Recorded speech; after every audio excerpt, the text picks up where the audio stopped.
దేవుని సన్నిధిలో నోరు తెరిచి దేవుణ్ణి స్తుతించినప్పుడు నా స్తుతుల మీద దేవుడు ఆసీనుడై నా మీదకి ఆత్మ స్వరూపు ఎదిగి వస్తాడు.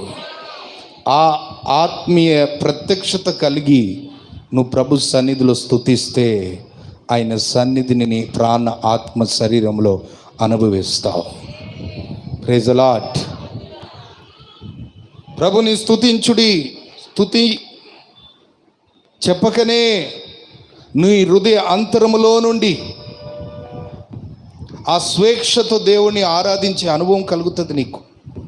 ఆ ప్రత్యక్షత. ఎస్, నేను దేవుని స్తుతించినప్పుడు, మందిరంలో మేమందరము దేవుణ్ణి స్తుతించినప్పుడు నా దేవుడు గగనాన్ని చీల్చి మా మధ్యలో దిగుతాడు. ఆ ప్రత్యక్షతతో దేవుణ్ణి నువ్వు స్తుతిస్తే